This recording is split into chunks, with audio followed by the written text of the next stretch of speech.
What does a second Trump presidency mean for the war-torn Middle East? We'll break down his key foreign policy appointments with Alyssa Farah Griffin, a former Trump White House official, the concerns of Israelis and Jews around the world following the anti-Semitic violence in Amsterdam, and Amos Harel will talk to us about northern Gaza. Finally, our listeners had a lot to say about Radiohead and the Israeli connection.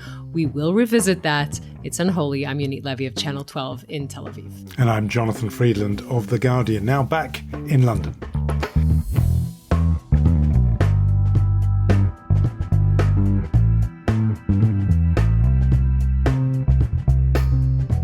Unholy, two Jews on the news. Wow. There's a lot of news. So much. So much. It's the news tsunami. It is just huge amounts where you are, where we were. So much news. Seriously. Yeah. But before we get to all of that, yes, we have to say that Jonathan Friedland has added to his street creds, not only columnist, author, thriller writer, playwright, podcaster, of course, but now children's book author. Tell us about that. Well, it's lovely. It's a lovely thing. And because some people are watching this on YouTube, I'm going to hold up the cover there, if you can see that, because it's called King Winter's Birthday. And it has my name there on the front, but also Emily Sutton, who has beautifully illustrated this story that I wrote. No, it is a gorgeous thing. It's been beautifully illustrated and produced. And yeah, it was all sort of on my bucket list, actually, one day to write a story for children. Ever since I actually read stories to my own children, I thought this would be a nice thing to do. It's a very demanding readership because kids. You thought Jewish listeners is a demanding audience. No. If you don't hold their attention, they tell you very, very quickly. It came about in a very serendipitous and rather sort of magical way, which is 3 years ago, I think, Pushkin Press republished a book that had been forgotten, really, by a German Jewish writer who didn't live to see age 30, Ulrich Alexander Boschwitz, who was a refugee from Nazi Germany, and he wrote an extraordinary thriller called The Passenger, very sort of noirish 1930s thriller about a man sort of chased through Germany, but tremendously prescient because he wrote it in the mid-30s and it's sort of, in its mood anyway, foretold what would then come. Boschwitz had an amazing story. He fled Germany. He came as an enemy alien, as they were then called, to Britain. He was interned in the Isle of Man, where a whole lot of, as it happened, extraordinary people were interned, artists and writers and so on. They were German Jews, but they were regarded with suspicion because maybe they were really loyal to the enemy. Not likely, but that was what the British authorities thought. And while he was there, Ulrich Boschwitz wrote a children's story called King Winter's Birthday, a fairy tale.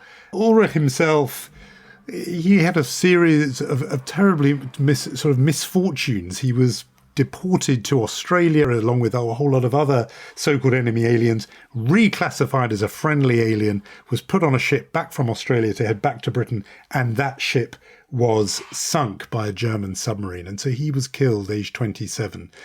But he left behind the wonderful novel, The Passenger, and this story, King Winter's Birthday. So Pushkin Press contacted me and said, look, we know you loved this book, The Passenger. I reviewed it in The Guardian and raved about it.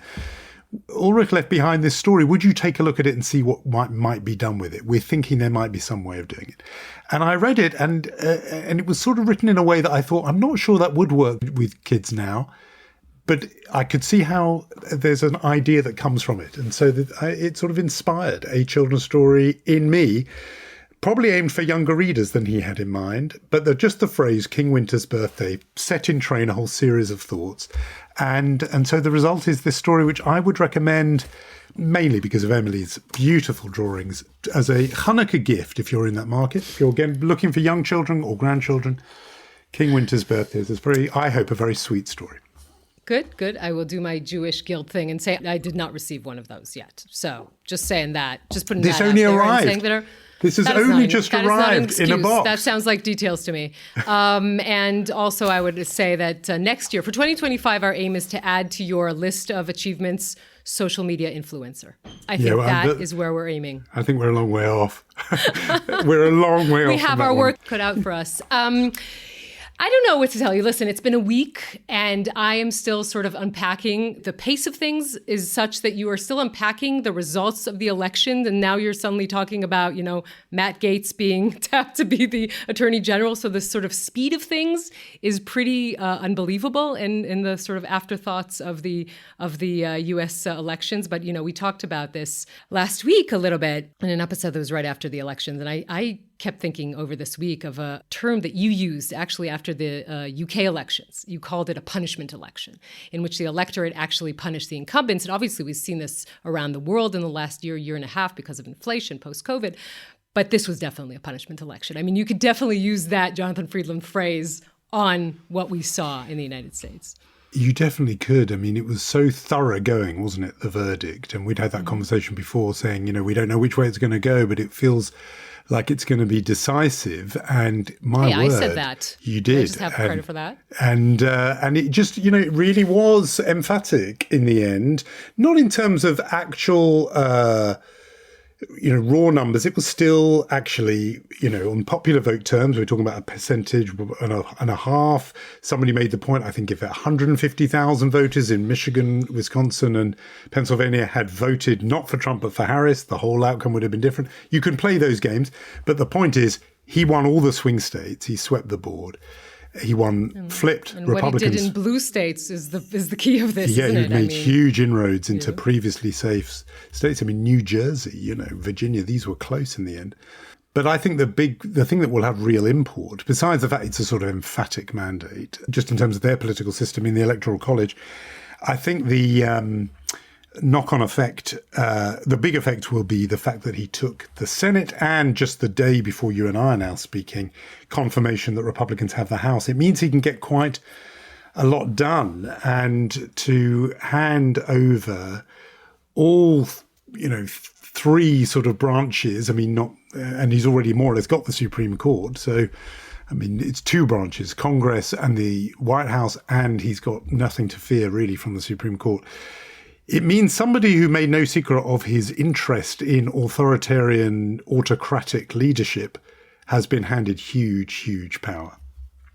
Yeah, well, it also means that the electorate and the voters knew exactly what they were voting for. It isn't a fluke. It isn't 2016. This is the Americans in large numbers knowing and listening and hearing everything he said and still choosing to vote for all kinds of reasons. We talked about this and everyone has been talking about this, about the economy and about immigration and about things like that. When I look at, as an Israeli, first of all, and we will talk about this more, I think, with Alyssa, but also, the perfect alignment between the Israeli right and the American right and what that means. But also when you see so many incumbent governments or incumbent leaders around the world paying the economic price of inflation. And of course, now everyone's very smart in hindsight, but of course, anyone who's the incumbent in the US or tainted by incumbency, like Kamala Harris was, paid the price for that. In Israel, that doesn't happen, right? Netanyahu isn't paying the price and never does pay the price for any financial woes. And the fact that there is a deficit here and it's going to grow because of the war, that is not going to be the issue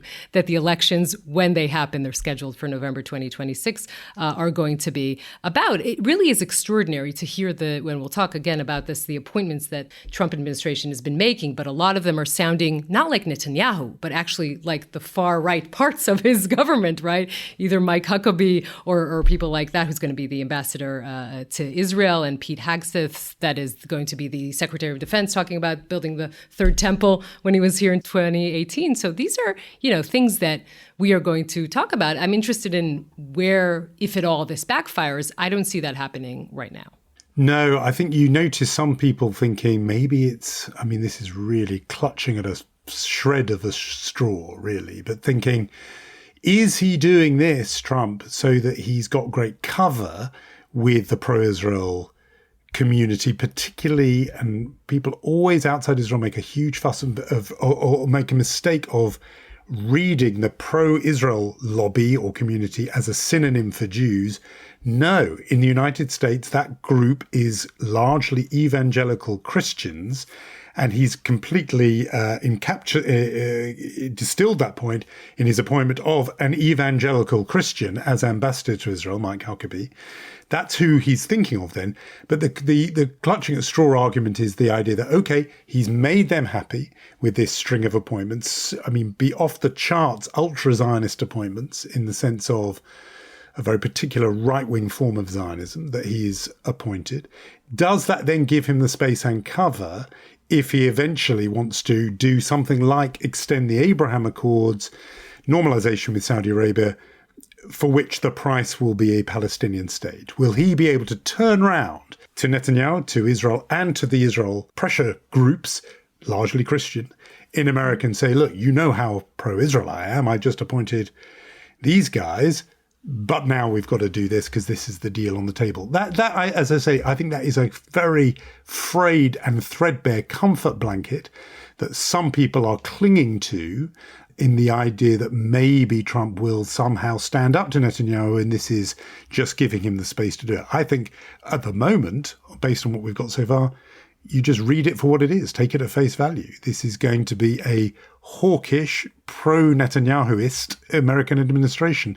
No wonder the Israel Prime Minister is walking around with a big smile on his face.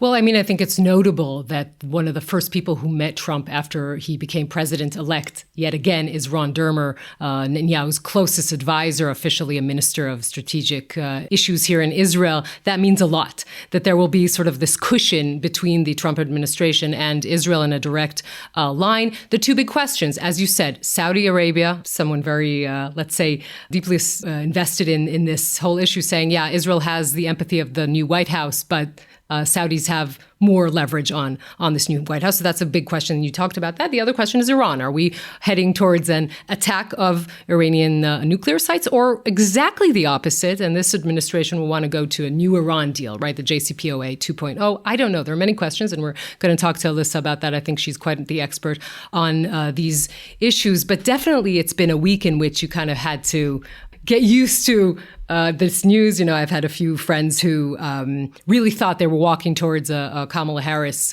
victory. You know, I think there's a reason why hope was part of Pandora's box in Greek mythology. So I had to, try and explain to them that when you compare it to Israel, the American president has term limits and the United States still has a constitution. So that's, two things just to throw out there, thinking about that. Yeah, it's true that there's been a lot of American Jews will still be reeling in shock at what happened. We talked about it last week, but more or less, most of them still line up with the Democrats. And a lot of them, for reasons unrelated to Israel, are very fearful of Donald Trump, this authoritarian who, not that long ago was hosting Nick Fuentes, a Holocaust-denying white supremacist, for dinner, brought there by Kanye West, another florid anti-Semite, who said we're going DEFCON 2 or whatever he said, DEFCON 1 on Jewish people. These are the people that Trump has been happy to associate with. You can see why Jews will be very fearful, and they did hope for something better, but obviously some, particularly in religious Jews, did line up with Trump. So there'll be a whole lot of different reactions we'll get into. And some of them did line up because of what they were seeing the past year, right, of anti-Semitism on campus and other things, and the fact that Democrats weren't able in some parts of it to denounce this. So you saw a little bit of a shift. Yes, just on that, I was going to say, because you mentioned, I thought a completely fascinating point you made about how Netanyahu might be the one person in the world who bucks the anti-incumbency trend, because it is astonishing. It's 10 elections in democracies in 2024. All of them have ejected incumbent administrations around the world. Will Netanyahu be the one to buck that trend? And as you say, if he does, it won't be for economic reasons. But I was just going to say there is a third leg to this stool in the United States. Yes, immigration. Yes, the economy. Yes, immigration. The third is that basket of so-called cultural issues. And it's interesting who puts different emphasis on them. So you get some people saying, no, this was a get the bum, throw the bums out election because grocery bills are too high. Some say that. And then you can listen to somebody like Sam Harris, podcaster, who thinks this was all about the Democrats' association with woke as a crude umbrella heading. And tons of things go into that category, whether it's calling Latino people Latinx, whether it's transgender issues, or whether it's partly Israel. And Israel not as a sort of substantive foreign policy issue, but rather the sort of the noise around it, the demonstrations on campuses and so on. And the sense among some parents, I thought we're sending our kids to college to improve their minds, and now look at them, they're on these campuses that are taken over by people chanting slogans that we never thought we would be hearing in America. There's that body of opinion too. So, different people put different emphasis on different aspects of this result, depending on where they're coming from to start with. But I think that's another tangential part, not really related as a foreign policy issue, but as part of the culture wars, it too played a part. I noticed that, I think his name is Professor David Bernstein, made an interesting prediction, writer on this subject, in these areas. He thought some of these anti-Israel protests on campuses would now dissipate, because he said the kind of people who've been organizing on those campuses will now have other things on their mind, protesting the Trump administration. They reached for the Israel issue because in a way they didn't have other grievances against the Biden administration, who more or less gave them what they wanted on their pet issues. They may feel very differently now if the Trump administration is going after, say, abortion rights. That's what they're going to be on campus protesting about. And the anti-Israel stuff may take now a back seat. That was his prediction. It's just yet another part of this fallout from the culture wars that this election and Jews and Israel were all part of. So obviously we have a lot to unpack with someone who was part of the first Trump administration and left and became a never Trumper. So let's talk to her.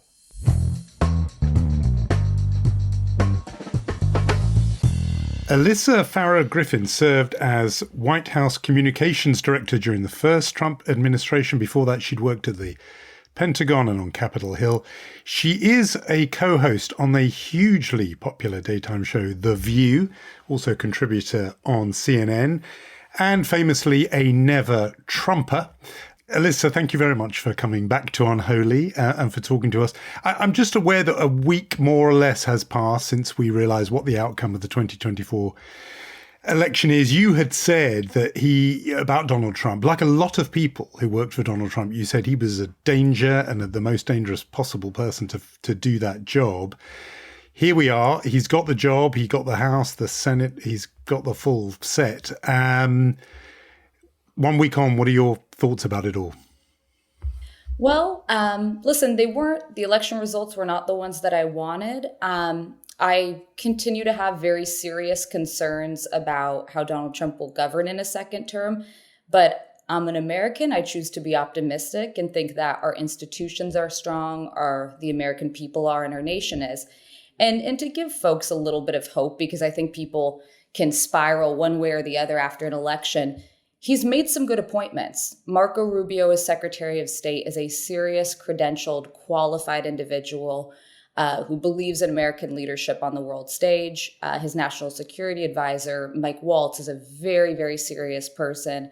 And there are many things, I will own this, that Donald Trump will do that will be good and great for this country. I maintain my concerns that there are some things that are concerning, but we'll get into that. I think from my perspective, America is strong, our institutions are strong, and we're going to get through this rocky 4 years ahead. So let's go dive into those appointments. On the one hand, really, as you say, there are people like Marco Rubio for Secretary of State. He has a very strong, position on Russia and Iran and China. On the other hand, you have, an isolationist like Tulsi Gabbard, the nomination discussed yesterday. How is that going to work together with someone who, criticized the assassination of Soleimani, for example? It just seems like it's going to be a weird, connection inside that administration. I think a lot of Americans felt whiplash when they heard some of the initial nominees, Secretary or soon-to-be Secretary Marco Rubio, and then someone like a Tulsi Gabbard, and even domestically Matt Gaetz for the Attorney General. There are frictions there, and I want to say, I both believe, and I know Donald Trump believes, you can have a healthy friction within a government. You can have people who have dramatically opposing viewpoints and make it work.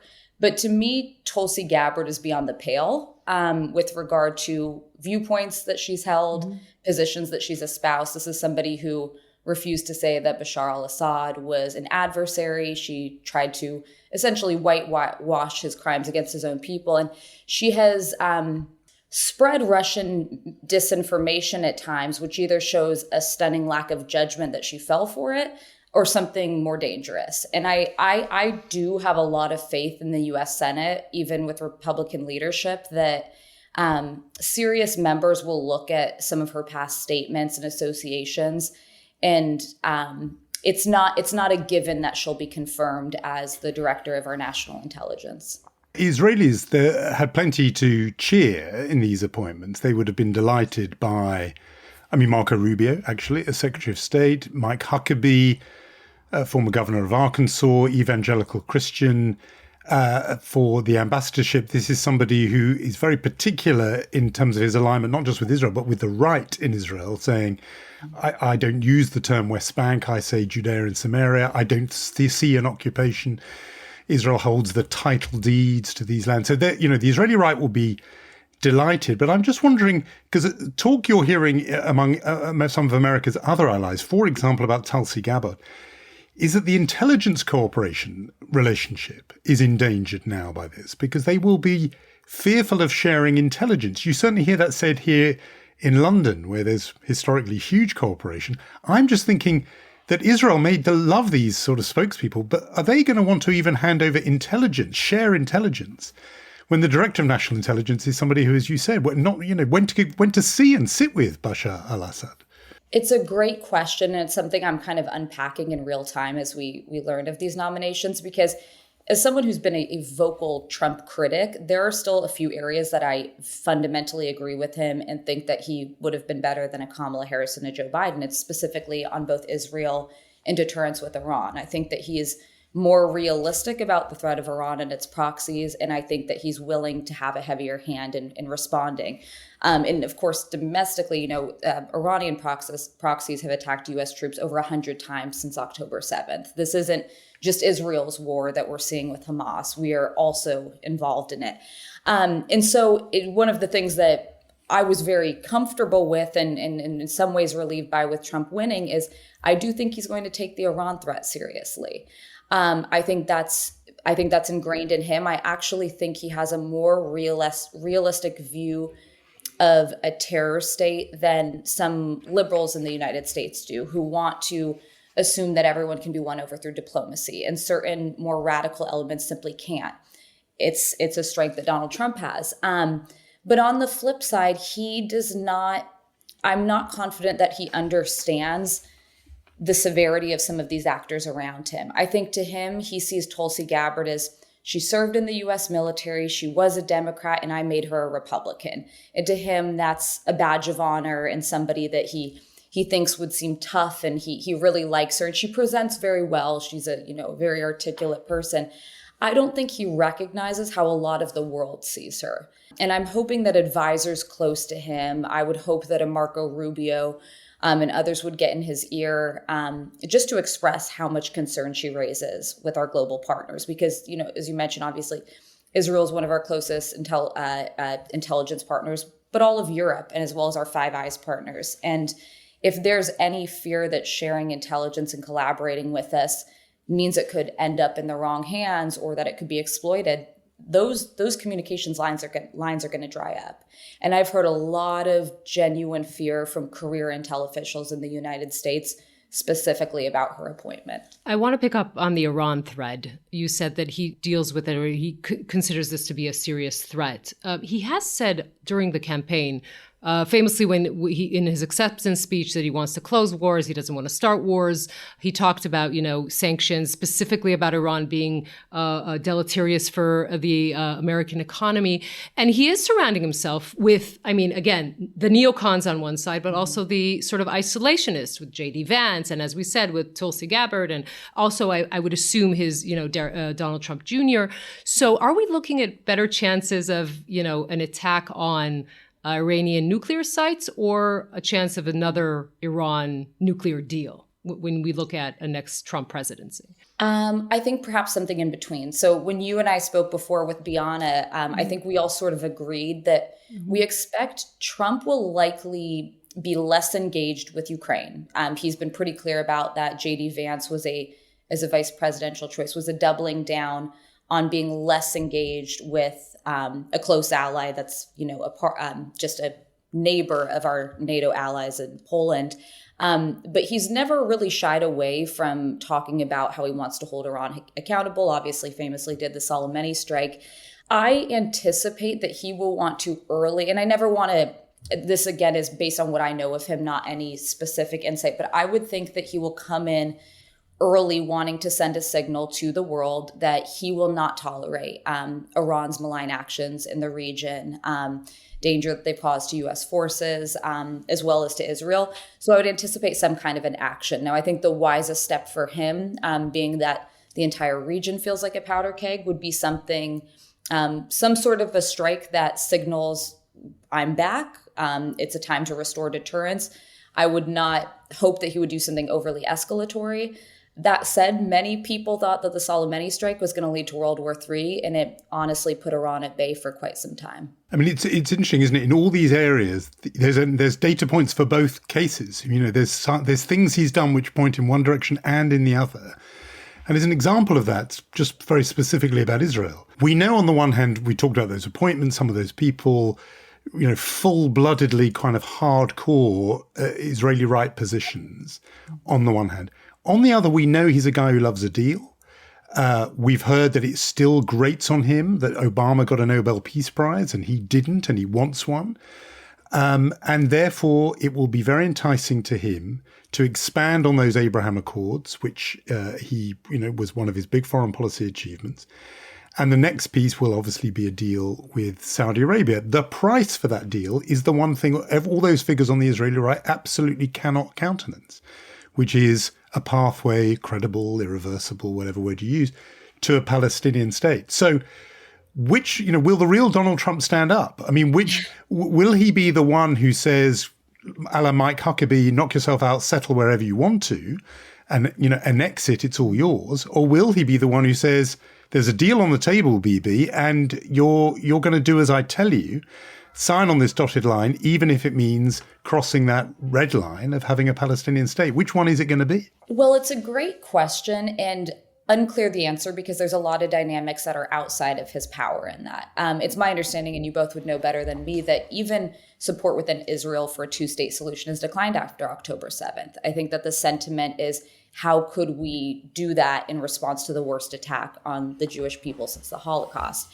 And Bibi certainly is facing many headwinds himself, and that's affected his decision-making and what he's willing to do. I do think that one of the great achievements of the Trump administration was the Abraham Accords, and there was a sense at the time that they could expand further. I think that I remember, and it would have been probably 2019, I was working for Vice President Pence, and we got together a group of some of the defense ministers and foreign ministers of a handful of Arab nations in Poland. And all of them agreed, and Ambassador Dermer of Israel was there, the biggest issue in the region, and anyone will tell you this, is Iran. And if we can get to a place where someone is willing to put Iran back in a box, restore some degree of deterrence, I think that there is some level of goodwill that can exist in the Arab world. That said, I do not see Donald Trump being the president that gets a two-state solution. I don't think a Mike Huckabee as special envoy to Israel is in any way signaling that's where he's going. I mean, this is somebody who said, there's no such thing as a Palestinian. Which, as a side, I was so surprised how well Donald Trump did in Dearborn, Michigan, for example.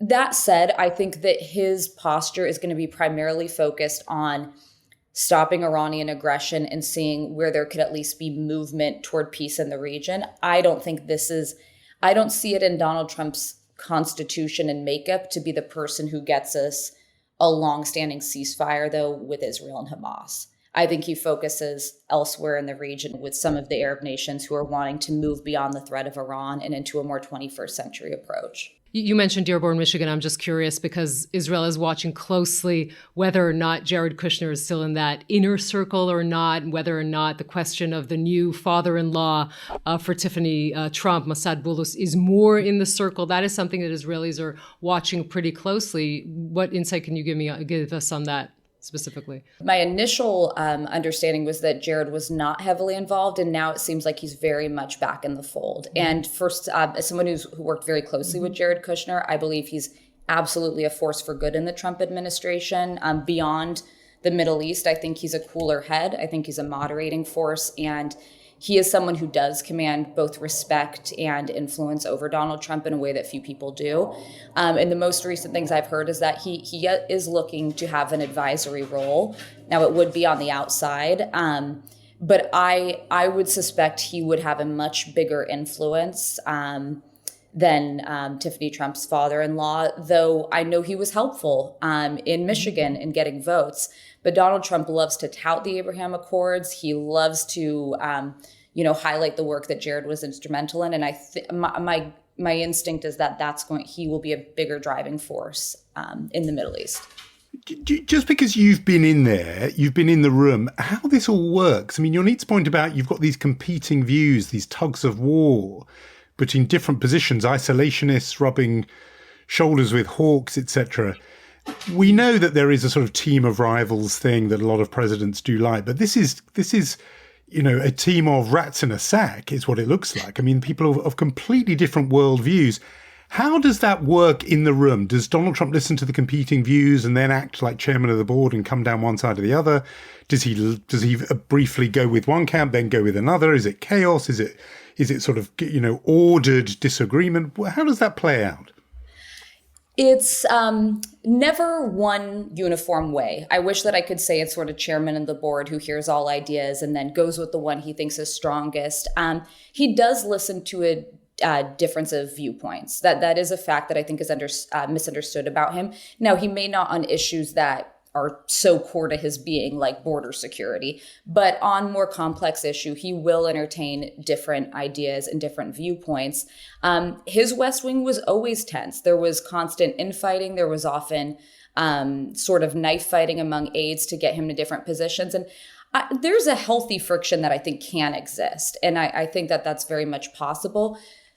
The good and the challenge with Trump is, yes, he will listen to different viewpoints, but oftentimes the last person to get in his ear can be the person who influences an outcome.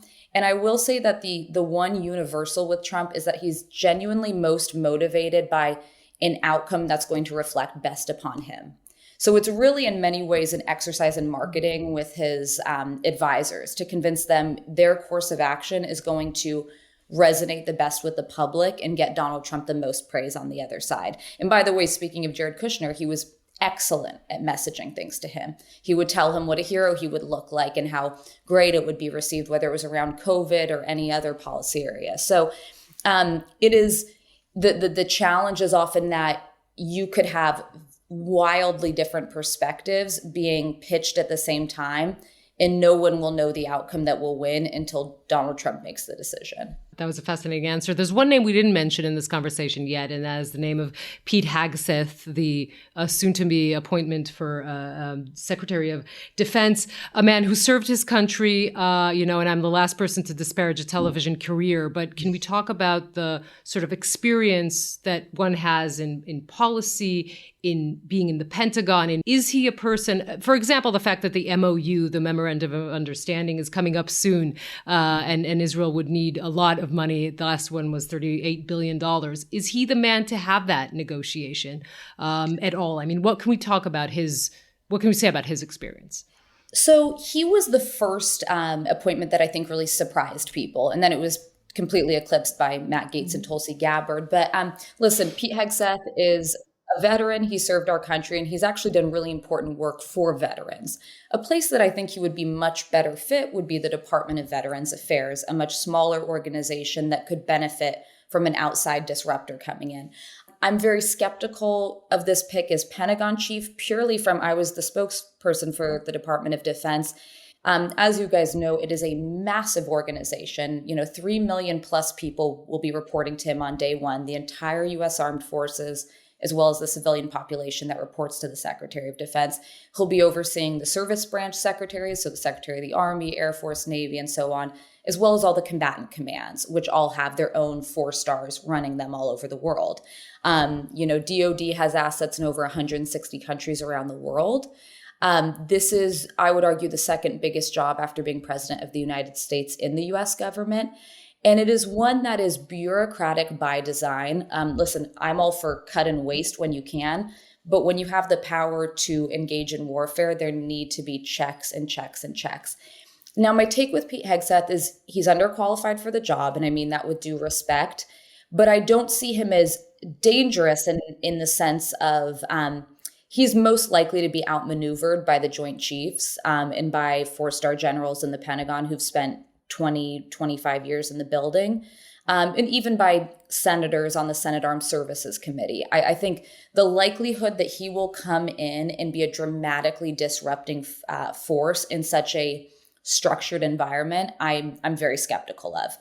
That said, from a foreign policy perspective, I would put him very much in the camp of almost a Mike Huckabee. He's an evangelical right-winger who loves Israel. So I think from the perspective of if he's going to think about having any less aid or assistance to Israel, you would not have to worry about that, nor would you have to with a Republican Senate and a Republican majority in the House. I'm much more skeptical of where his position will be on Ukraine. He at one point was arm them to the teeth, give them long-range missiles, make sure that Ukraine can defend itself. And as Donald Trump's position shifted, he later, in his on-air commentary, sort of shifted to a more isolationist approach. So again, would be a mixed bag. I think what a lot of us at home here in the U.S. are analyzing is not all of these nominees are going to get through, in my perspective. And I think we have to kind of rank the level of concern that they have. And for me, Pete Hegseth, 2 days ago, I would have been like, stop, he cannot be the Secretary of Defense. I think that the institution will protect itself. I'm much more gravely concerned about both a Tulsi Gabbard and then domestically Matt Gaetz as Attorney General. And even for there is a foreign, nexus to someone like a Matt Gaetz at DOJ. Obviously, he prosecutes international crimes, but it's also, this is a person who would be tasked with sowing such political discord in our nation. He would be tasked with just specifically going after partisan adversaries of Donald Trump's. And when the country's in a heated, divided moment like that, it inevitably spills over and impacts our allies. So I think those are the two that senators are most concerned about. I could see Gaetz's nomination even being pulled before it goes to a full confirmation. Tulsi Gabbard, I think, will have a hearing. And I'm hoping that Senate Armed Services and Senate Intel members raise their concerns. I sort of agree with you, but half me wonders how many defeats he can take. In other words, he can lose one nominee, but if it's 2 or 3, then it's a kind of loss of face issue. But I wanted to ask you, just perhaps this might have to be our last question, about a person who has been given a job, but not one of these sort of formal established cabinet positions, but we're told extremely powerful, possibly in the room at all of the job interviews for these appointments. And that is Elon Musk, the world's richest man, who does appear to have, and I'm thinking back to what you said about the last person who speaks to him in the room, he does appear to have this sort of ear of Donald Trump. Who knows how long for? But we now need to know about the foreign policy of Elon Musk and where he's coming from. We have an idea about certain parts of the world, but in terms of the bit of the world that Yonit and I obsess over, what do we know about Elon Musk and his views of Israel, Iran, the Middle East, the Palestinians, and so on? To be honest, I think it's incredibly unclear because my perspective, which you alluded to, is this friendship between Elon Musk and Donald Trump, I don't think is going to be longstanding. I don't know Elon Musk personally. I've only met him once, but Donald Trump is a main character kind of guy. He's not sharing the spotlight. He's not sharing the decision making. And Elon Musk may be the wealthiest man on the planet and one of the most powerful, but the minute Donald Trump is sworn in, he is more powerful than Elon Musk, and he will want to make that known. So I think this could be sort of a short-lived dual relationship that they have. My concerns with Elon Musk have always been more with regard to China. This is an incredible, brilliant businessman who also recognizes that China is the biggest market in the world and that he could have interests there that at times could come in conflict with the United States. I've seen really no indication of where he is with regard to Israel, other than he very much seems to come from the school of isolationism, less foreign engagement, seems to be really lean into the no new wars kind of element of the party. So that's an open question. I still think if you've got, with the makeup of the cabinet as it is, I cannot see a world in which Israel is left on the sidelines, whether it's Marco Rubio, the Republican Senate, or even our new special envoy. But I'd be curious if he starts signaling, because he is so vocal on his X platform, where he is on some of these issues. So I think to conclude your conversation, we would say, don't be worried about Israel, be very worried about everything else. Honestly, that is the headline. The one bright spot on all my concerns for America right now are that we are not going to abandon Israel, and we're going to hold Iran accountable. Okay, well, at least there's a silver lining. Exactly. Alyssa Farah Griffin, thank you so much for joining us again on Unholy. It's fascinating to talk to you. Thanks so much for talking to us today.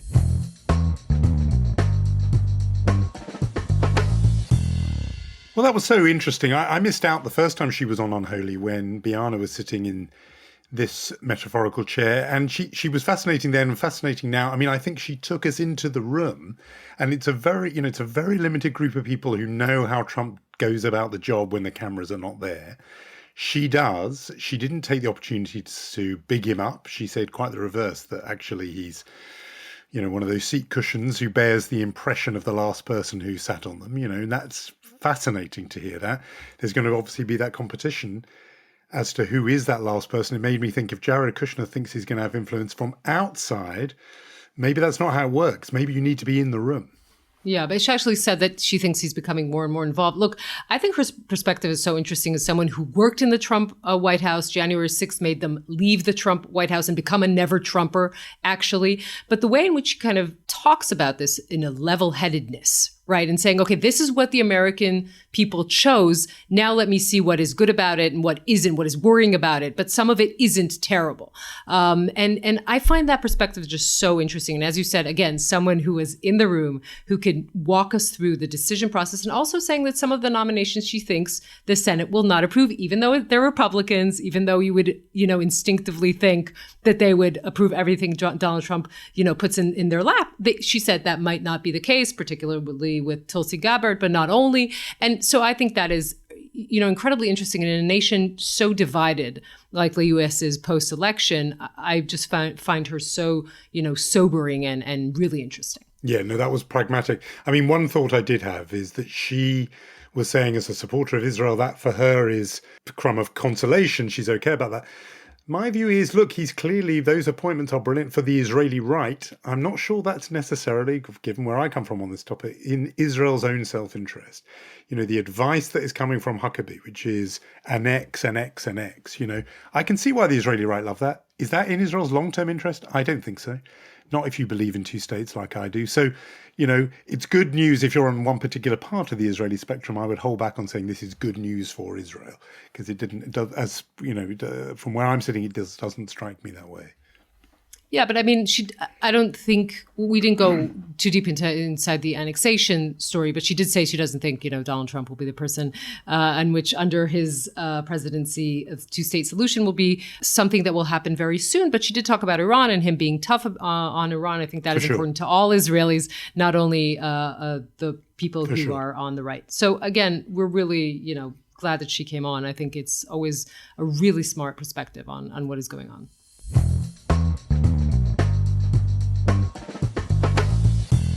After you and I had spoken last week in the early hours of Friday morning, there was a whole series of very disturbing scenes played out in the Dutch city of Amsterdam as visiting Israeli football fans, supporters of Maccabi Tel Aviv, were in the city.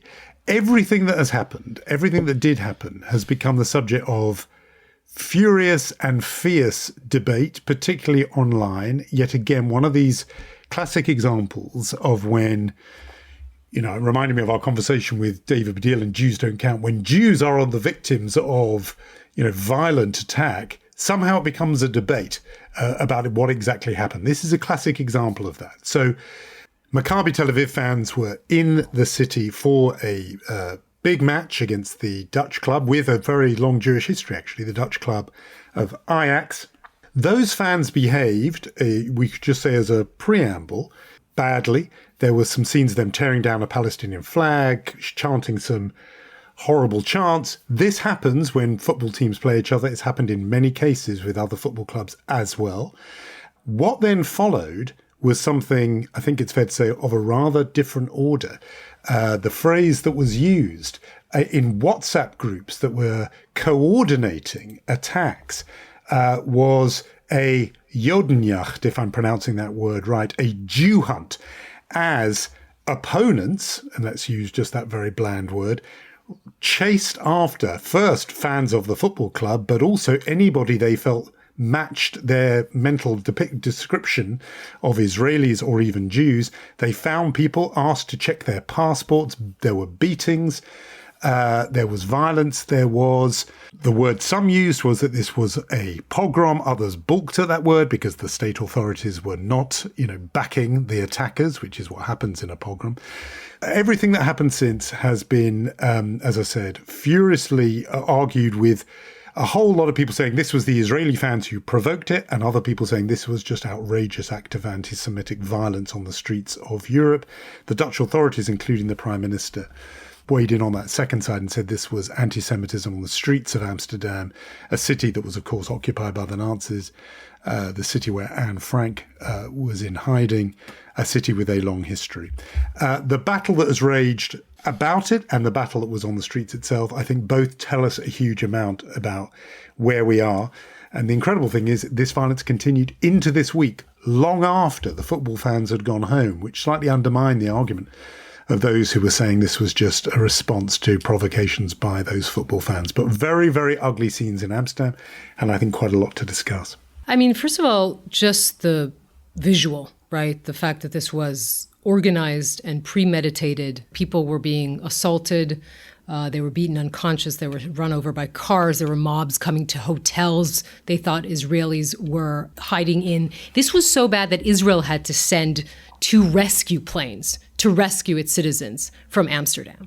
So anyone still thinking that it has anything to do with the way that occasionally, football fans act in different places around the world. You mentioned David Baddiel, and I thought in that regard, he had a really interesting tweet this week. He wrote, "A lot of people on here," he means X, "feeling the need to insist that the throwing into canals, attempted stabbings, head stamping, and hunting down of Jews this week in Amsterdam was provoked by the bad behavior of Maccabi Tel Aviv fans. Well, good to know that in this instance, we're okay with disproportionate retaliatory violence." That was David Baddiel's words. Look, the thing that first of all, we have to say we're talking on Thursday. The big test to this will be tonight, the France-Israel game. And to sort of realize if what happened in Amsterdam was a one-off violent event or something much more deeply disturbing. What happened in Amsterdam was deeply disturbing enough. I, personally think that what you need here is really draconian sentences against the people who organized this, or this will become an example for other places. There's also fears about the full moon party in Thailand that a lot of Israelis go to. This is becoming an issue for Israelis around the world, and I think for Jews as well, because this, as you said, was, in the words of the people who perpetrated it, a Jew hunt. And I think that is what is really frightening, because this is not something that is in any way under the category of just post-game violence. It is something else entirely. Yeah, I think with these things, it so often goes into these binaries where each side wants to say the other side, their side is entirely blameless. I don't think you need to do that in this case at all. I think you can absolutely hold in your head that some of what the Israeli fans did was ugly and grotesque. I mean, some of the chants they were chanting about celebrating Palestinian deaths, stupid to tear down a flag, stupid to, but more than stupid, wrong to attack a taxi. You can hold that in your head and say this response, and maybe it wasn't even a response. I was going to say, maybe it wasn't even a response if it was planned in advance. And I think some of what's coming out of this kind of police inquiry suggests this was already going to happen. You don't have, in other words, it's like a thing that I think people often have about anti-Semitism. They feel as if the Jews have to be blameless saints, otherwise it doesn't They can't claim it was anti-Semitism. And Jews don't need to go into that position. Jews are people. They behave badly sometimes. It doesn't mean it's fair game for this to happen. You don't need the victims of anti-Semitism to be saints for them still to be victims of anti-Semitism. That's my point. And I think it does, this must raise, if you are part of, and I'm not sure how many listeners we have in this category, but if you are part of the Palestine Solidarity Movement, you do need to sort of begin to ask yourself, how rigorously is the line between what you would want to call anti-Zionism or anti-Israel protest and anti-Semitism being policed if people are marauding on the streets and using in their own WhatsApp groups the term Jew hunt? Are you content to keep saying, no, our issue is only with Israel, if this is how it manifests itself? And you're completely right that Israelis are now worried about where they can travel and where they can be and whether they can show their face in Europe and outside Israel. Can they speak Hebrew when they're on public transport? Can they be identified as Israeli? And that manifests itself in ways that do not stay sealed in a box. They spill out here in the most ugly and violent way. But we talked a couple of weeks back about this sort of quiet boycotting that's going on, where no one calls it officially that, but Jewish film festivals and other things find suddenly that the doors are closed to them. The impact is felt not narrowly on, Israel, the state and all its institutions, but it's felt by Jews around the world, as well as Israelis when they travel. So I just think there is, it's possible to hold a small, it's not even that complicated, a small bit of complexity in your head. Yes, some horrible behaviour by football fans, utterly, that does nothing to mitigate or reduce the horror of what we saw in Amsterdam. So, a bleak moment, I think, and one that has inevitably, it's going to stir up those kind of historical echoes and memories. The war in Gaza has passed the 400-day mark. It's been a while since we checked in on what was happening on the ground there, and who better to do that with than Amos Harel, who is the military affairs analyst for Haaretz, hugely admired inside and outside Israel, and a cherished friend of this podcast. Amos, thank you for talking to us today. Thanks for inviting me. So first of all, where are we? As I said, it passed the 400-day mark. Where would you say we are vis-a-vis the war in Gaza? Stuck and waiting for Trump. Look, it's been a very long war. Some people began calling it the forever war by now. This may have been Benjamin Netanyahu's intention. I'm not sure if all along, but as gradually as things evolved, it may be the better option from the prime minister's point of view to continue this war without a deadline. I'm not sure there's an end game in sight. Right now, it's quite clear that no hostage deal would serve his political and personal purposes, because it would be very, very hard for him to maintain his coalition. Under these circumstances, a hostage deal would mean concessions, not only the release of thousands of Palestinian prisoners, but mostly disengaging, evacuating areas that the IDF has invaded or is controlling inside the Gaza Strip. And these are massive areas. So for the time being, the alternative of continuing to fight is sort of, it's not very intense. It's extremely intense for the residents of Gaza and for Israeli soldiers fighting there, but it's not a top priority for the Israeli public anymore. Tel Aviv is not affected by the war in Gaza. It's affected every now and then by rockets being launched from Beirut or from other places in Lebanon. There's no immediate danger for Tel Aviv residents from the fighting in Gaza now. So the Israeli public is more or less, it hasn't forgotten about it. There's the acute issue regarding the hostages. And there are news of, unfortunately, of dying soldiers almost on a daily basis. But considering everything that's happening there, it's amazing to see how much this isn't a top priority anymore.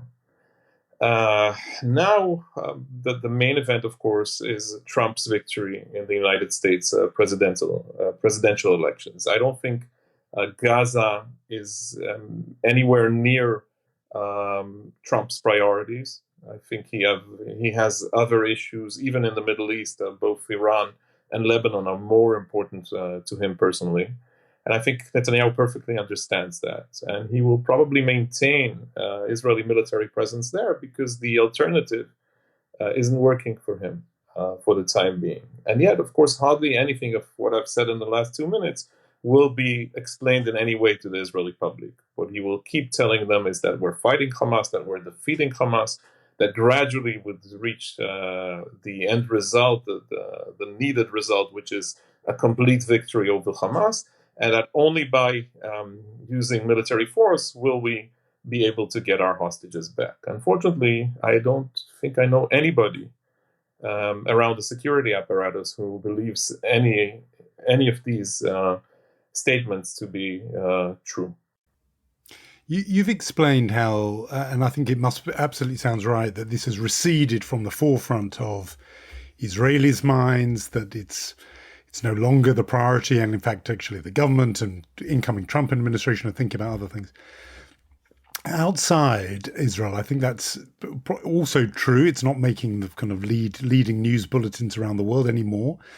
But among people who follow this very closely, diplomats and others who I'm speaking to, there's a sense that it's still important, but also that something has changed. And what I'm speaking about is about what's going on in northern Gaza in particular. And you hear from people who even 9 months ago were quite patient and understanding of Israel's position, now saying that they are quite alarmed at what's going on, admittedly sort of below radar in terms of global attention. And the phrase that is used, again, by people who are not, carrying placards and going on demonstrations is ethnic cleansing, that there is something going on in the north of Gaza, the area being emptied out of its population. And a couple of things that, are seized on, I just wanted to hear what you make of them, was this senior IDF officer, later identified by foreign media as Brigadier General Itzik Cohen, saying there is no intention of allowing the residents of the northern Gaza Strip to return to their homes. And picked up and circulated quite widely was also an editorial that appeared in your own paper in Haaretz, headlined, "Netanyahu's ethnic cleansing in Gaza is on display for all to see." I mean, I know, as well as anyone, that writers for newspapers don't always agree with what their editorials say, but it does seem as if this phrase is entering the vernacular a bit more. People, as I say, who have some credibility are describing something pretty dark going on in northern Gaza. Is that an exaggeration? Is it, does it fit what you're seeing? It's a complicated issue, and this was a very long question. I'm still trying to understand the situation myself. I do have to say that I'm not part of the Haaretz editorial board, and I read this in a newspaper just like you did. And I have my reservations about other Haaretz statements, including our publisher describing Palestinians fighting the IDF now as freedom fighters a few weeks ago, as you may have noticed. I'm not sure about the definition of ethnic cleansing and whether this is exactly going on. I do know the IDF is using very aggressive methods acting in northern Gaza. And I'm aware of what was known as the General's Plan, led by retired General Gil Island a few months back. Now, whenever you ask the IDF, they say, we don't know of the General's Plan. It has nothing to do with us. We have our own operational procedures and so on. But it gets back to the original question that Yonit raised earlier, which is what is Israel looking for in Gaza? And if you ask most of the military's top brass, they would tell you, well, we're waiting for a ceasefire and for a hostage deal. We're not really looking for something right now, and this is not necessarily the goal, the military goal for us, invading all of northern Gaza, destroying all of Hamas's networks for the years to come, and so on. Not everybody is necessarily agreeing with the plan. So you have, I think, different trends here, and the fact that the government refrains from actually defining what the war's goals are and what it wants to achieve there, it is part of the issue. This also has a political background. Smotrich and Ben-Gvir, the far-right leaders of the parties who are a very important part of Netanyahu's current coalition, are looking for resettling at least the northern Gaza Strip with Jews. And in order for them to do that, they are pushing for driving the Palestinian civilian population out of these same areas. Is the IDF doing exactly that? I think not. For instance, the general's plan, the whole idea was to push the population by force from the northern half of the Gaza Strip through the Netzarim corridor and all the way down to the Rafah and Khan Yunis areas. This isn't what has happened. The IDF has been fighting in Jabalia, and if you'd like, the northern quarter of the strip is gradually being cleared by force from most of the population. So it's a different plan, and it's not as massive as before. And there is serious fighting going on. Now, there are lives lost. There are soldiers killed almost on a daily basis in Gaza. We've lost dozens of soldiers in the latest operation around the Jabalia refugee camp. And yet, I have to suspect that behind this, at least some of the people who are making those plans, whether it's officers in the Southern Command or the people around Netanyahu, or especially Bezalel Smotrich, are actually looking for something which is, in my view, more sinister, meaning reoccupation of the northern Gaza Strip, meaning the establishment of settlements, and so on. I'm not sure that it would go in that direction. I think that even if you look at the latest statements made by people like Smotrich and Struk, another minister from his party, I think that they are perhaps aware. It may be wishful thinking on my part, but my sense is they may be thinking that they took 2 steps too far with this, and that they need to take 1 step back because the public does not support them on this issue. One general I spoke to gave me another description of what was going on. He said this is a form of organized chaos. What the army is searching for is chaos in the northern part. It takes control of different paths or routes around the northern Gaza Strip, dividing it into sorts of pockets of Hamas control. It won't prevent humanitarian convoys from entering because the international community will not agree with that.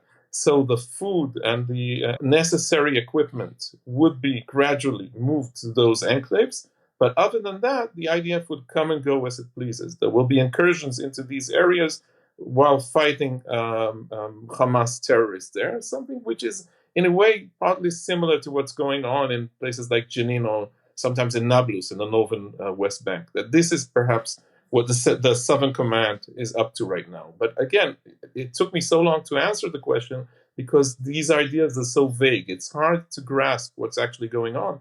And there are so many conflicting reports. I would be cautious about adopting the Palestinian perspective of what is going on because we've seen Hamas show all kinds of information and present all kinds of statements about what was going on in the northern strip. And a lot of this was mistaken. A lot of this was intentionally unrealistic. So this is more complicated. But I have to admit, I'm not happy about a lot of the actions that are taken there.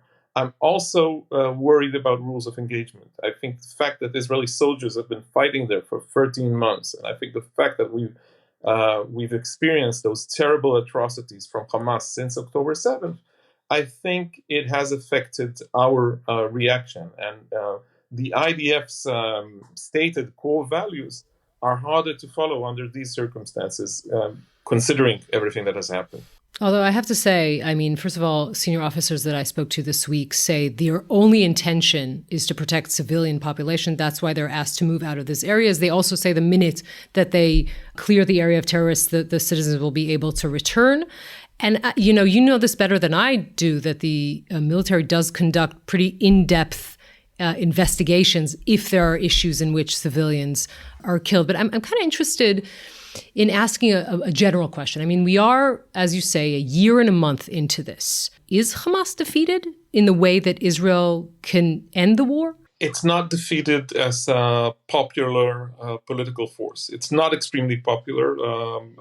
The Channel 12 journalist Ohad Chemo had an interesting report this week from inside the Gaza Strip, talking to residents who, for the first time on camera, were speaking against the Hamas regime. I think it's a sentiment shared by many Palestinians who now think that Sinwar and others, most of them dead by now, led them to an absolute disaster. So it's perhaps not extremely popular, but it's still a grassroots movement. There are many people following its ideology, many people still getting their limited salaries from Hamas and identifying with their goals. As military force, again, it's, there are rockets being launched every now and then towards the Gaza envelope, once or twice a day.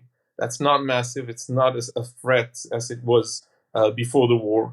And Tel Aviv, I don't think we've experienced anything from, perhaps we should knock on wood, but we haven't experienced any major attack from Gaza for many, many months. So Hamas is not as dangerous to Israel as it was before. There are two issues here. One, the fact that it still controls most of the population, and that the Palestinian population fears Hamas. And the second, of course, is that it's still holding 101 Israeli hostages and refusing to deal and reach a final agreement over that. And yet, there's also the ongoing price we're paying. Dead soldiers, injured soldiers, every week, almost every day, because the fighting is going on. It's not massive. It's not. We've probably described that on the pod earlier this year or last year. In the beginning, once the IDF entered Gaza, there were battles between Hamas platoons, sometimes even Hamas companies, or even something similar to battalions were trying to fight the IDF. Now it's more about small cells, small groups of people, perhaps armed with an AK-47 or an RPG, launching very small attacks using sniper fire or explosives against a certain Israeli tank or a certain Israeli platoon entering a building in Jabalia or in Rafah. It's not similar to what we've encountered before, but the price is still there to pay.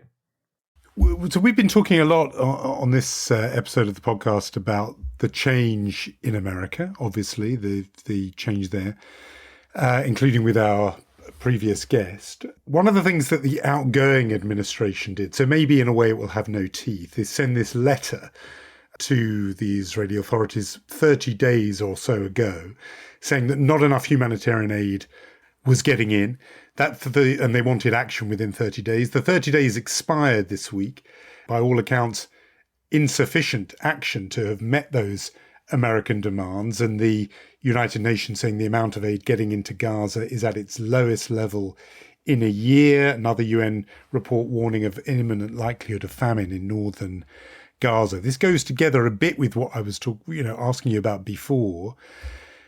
I mean, you touched on it in something you wrote this week, saying that that Netanyahu had actually ordered secretly the IDF to make sure more aid trucks went in, and that the IDF was incapable of providing aid to that level. Now, again, this is one of the things that gets huge international attention, the amount of aid getting in, even if it's off the radar in other places. But what's your sense of that? Because I think it goes together a bit with what we were talking about earlier to create the impression I was describing.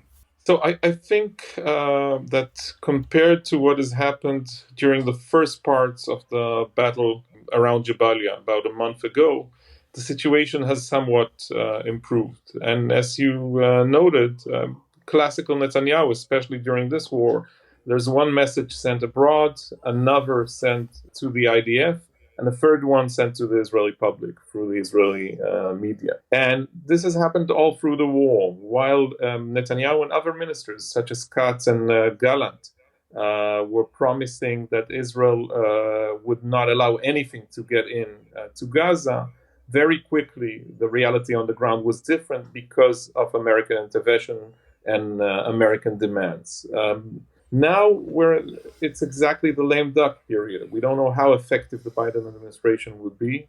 We don't know what the priorities are. Is this an important issue on the agenda? Then again, a few weeks back, you could have read the reports in Israeli media saying that this was an important date in the war and that the American demands would mean that Israel would have to rethink its strategy over Gaza.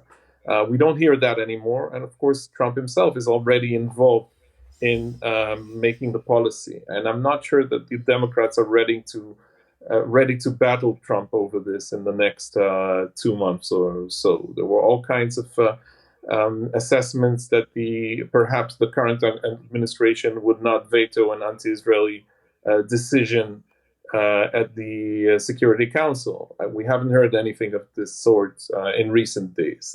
We'll just have to wait and see. Again, this is only a guess because Trump is really a mystery wrapped in an enigma when it comes to especially any decision, but especially foreign policy decisions. But my guess would be that there would be less pressure from the United States over Israel regarding humanitarian issues and especially regarding the Palestinians, unless a Saudi deal is on the table, and then perhaps the rules of the game would change. I'm not sure how aware of this you are, Jonathan, but in the last few days, the settlers and the extreme right and even the Netanyahu supporters on Israeli media are euphoric over Trump's decisions, while I assume a lot of people, reports of the new DNI, for instance, makes them shudder. In Israel, this is good news, and it doesn't matter if these people are against vaccines or are COVID deniers or whatever. For them, the fact that people like Mike Huckabee are supporting Israeli settlements everywhere, that the man Trump wants to appoint to defense minister, wanted as a Fox News analyst, wanted Israelis to put Hamas terrorists in body bags, as he put it. This is something that makes a lot of people on the Israeli right very, very happy. And many of them tend to forget, that the outcome from the Trump era was quite different, even for Israel. And I think that the point or the exact event I think we should recall is the deal of the century. You remember that weekend in which one camp around Trump was saying sovereignty now, that someday Israel, that Israel could annex the settlements in the West Bank, while the other camp, led by Kushner, said, no way, this is not going to happen. And in the end, Kushner beat Friedman over this, and Trump went in the opposite direction the settlers were expecting. So again, it remains to be seen. It's very, very hard to tell where this is going. On the politics, completely right. I just was keen to hear your view of on the ground. Are those reports that say the aid has not got through according to the original demands of 30 days ago, is that right? Is your impression of aid not getting through? Yeah, it's getting through in a better way than it did a month ago. It's not as successful as the Americans would have hoped. And a lot of this has to do with this chaos, the anarchy, or perhaps to use another phrase, the fauda going on inside Gaza. The fact that there are so many gangs there involved, a lot of bloodshed over trucks and over looting of trucks, that Hamas itself is using this as a source of pressure over the population. If you're identified with Hamas, perhaps you'll get the food. If not, maybe not. This is the current very, very ugly reality inside the northern Gaza Strip. And of course, Israel is partly to blame for that. We're talking about the Trump administration and the changing the rules of the game. And there's a lot more that we don't know than we do. But what is the assessment of the defense echelon generally? Because Trump said he wants to end the war. He meant Lebanon, he meant Gaza. Is that a possibility? I mean, obviously, there's a hypothetical possibility that he says to Netanyahu, end the war in Gaza, right? And Netanyahu has no leverage over Trump like he had over a Democrat in the White House, and end Lebanon, which does seem like it is ending in any case in the next couple of weeks. Correct me if I'm wrong. And then is that sort of a possibility that those two wars end in the next couple of weeks? So I'd make the distinction between Lebanon and Gaza and divide the answer to two. Lebanon, it's not over yet. In fact, the fighting is increasing right now because the IDF is gradually moving towards what is known as the second line of villages, more than 5 kilometers north of the Israeli border. It hasn't gone all the way. It's not a full-scale incursion, but the fighting you're hearing in the last 2 days, the reports of fighting and casualties, have to do with the fact that the IDF is gradually entering new Shiite villages. And of course, there are still Hezbollah strongholds there. They're not going all the way to the Litani River. There's no decision made to occupy all of these villages, but they're gradually taking a few steps ahead.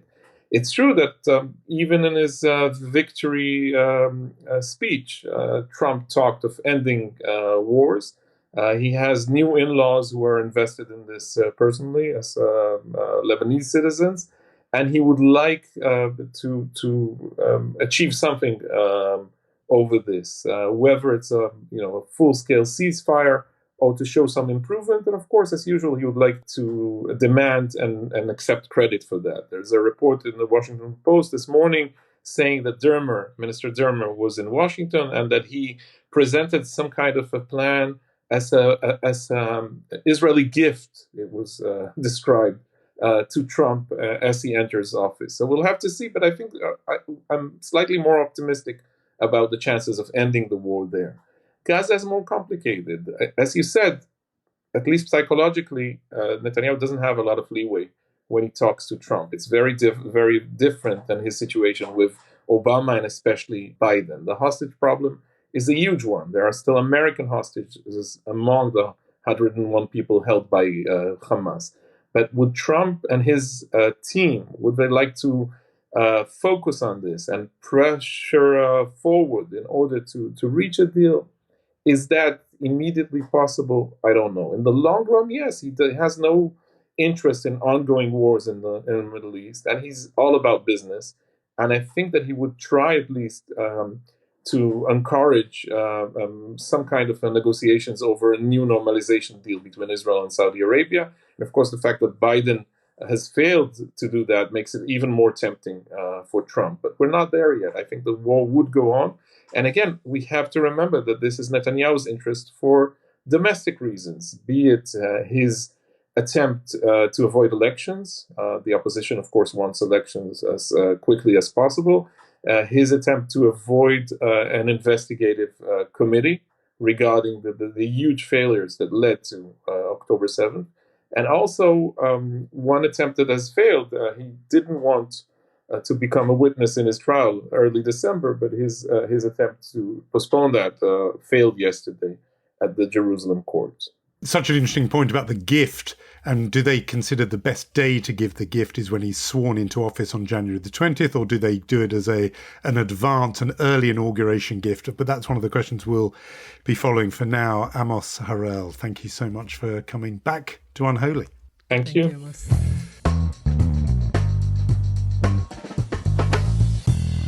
Well, as always, and as we've come to expect from Amos, that was hugely clarifying, even when he was speaking about the picture being unclear, the organised chaos that reigns in Gaza. I think it was very clarifying to hear his assessment of it.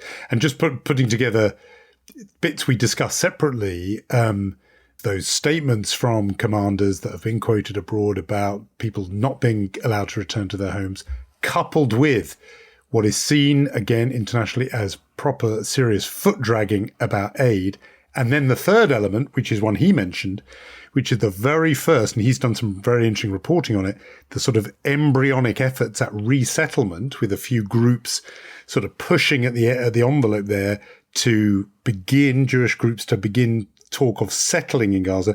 I have to say, again, having long conversations about this with senior officers this week and looking at how Israel investigates really in depth. I said that in the conversation, but I think I should stress it again. I don't think people realize how in every story, for example, the story in Bet Laya, where the reports coming out from the Hamas Ministry of Health were of 100 dead, what Israel goes through and how these things are investigated at the top level when these things happen. So I think that is an important thing to say. And Amos's voice is always a sobering one. And I always feel like he makes us smarter. I also really appreciate the points where he says, listen, I don't know enough.